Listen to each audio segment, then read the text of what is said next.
Namaku Raka. Aku cuma siswa biasa, yang hidupnya biasa, dan keberadaannya pun biasa-biasa saja. Tapi ada satu hal yang luar biasa dalam hidupku. Dia, cewek di bangku depan, yang kalau tersenyum, rasanya dunia ikut adem. Yang kalau ketawa, seakan-akan semua masalah hilang. Namanya Alia. Dan aku suka dia. Sejak lama. Tapi ada satu masalah. Dia nggak pernah melihatku. Alia itu seperti matahari. Hangat, cerah, tapi terlalu jauh buat aku sentuh. Dia punya banyak teman. Banyak perhatian, banyak kaya. Sedangkan aku cuma siswa yang duduk di pojok kelas.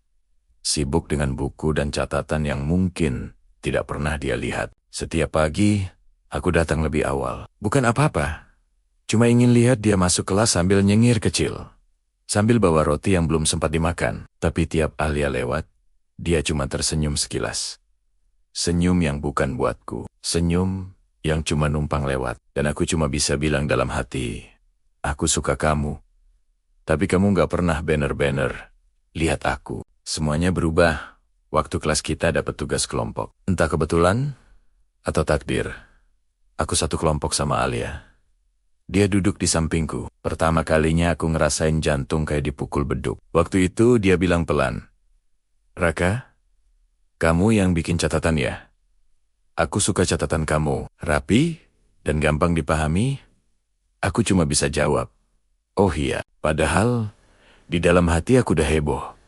Ternyata dia lihat juga, walau cuma catatanku. Selama seminggu ngerjain tugas, aku baru sadar satu hal tentang Alia.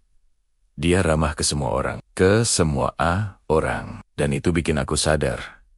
Mungkin perhatian kecil itu bukan berarti apa-apa. Mungkin dia memang gitu ke semua orang. Bukan cuma ke aku. Aku mulai berharap. Mulai berpikir mungkin ada peluang kecil. Mungkin Alia mulai perhatiin aku. Tapi semuanya pecah. Pada satu hari. Saat pulang sekolah, aku lihat dia berdiri di depan gerbang.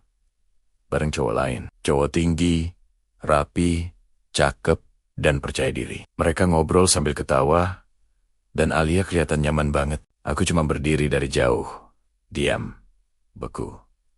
Lalu aku sadar, aku cuma penonton di cerita hidupnya.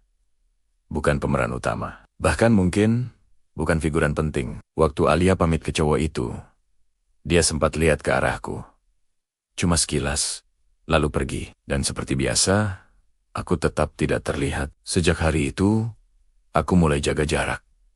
Bukan karena benci, tapi karena sakit. Aku masih suka dia, masih berharap dia bahagia. Tapi aku juga sadar, kadang cinta itu bukan tentang memiliki. Kadang cinta adalah seni untuk mundur tanpa suara. Alia mungkin tidak menyadarinya. Mungkin dia nggak pernah tahu aku menyukai dia. Tapi setiap hari, aku tetap doain dia dalam diam. Semoga dia selalu sehat. Semoga yang dia pilih itu baik untuknya. Semoga hidupnya selalu ringan. Karena rasa suka itu nggak selalu harus jadi milik. Kadang cukup jadi alasan kita bertumbuh. Hari kelulusan tiba. Semua orang foto bareng, pelukan, ketawa. Alia datang ke arahku sambil senyum. "Raka, makasih ya. Kamu orang baik, aku senang pernah sekelompok sama kamu." Aku cuma bisa jawab, "Iya, makasih juga." Dia pergi lagi, seperti biasanya, tapi kali ini aku sudah tidak menunggu dia melihatku lagi. Aku sudah belajar menerima. Aku suka dia, tapi dia nggak pernah melihatku. Dan itu nggak apa-apa, karena suatu hari nanti akan ada seseorang yang melihatku dengan cara yang selalu aku inginkan. Sampai saat itu tiba, aku belajar merawat diriku sendiri, menjaga hati sendiri, dan berjalan pelan-pelan. Cerita ini mungkin bukan tentang berhasil memiliki seseorang, tapi tentang berani mencintai, meskipun dalam diam, dan itu juga sebuah kemenangan.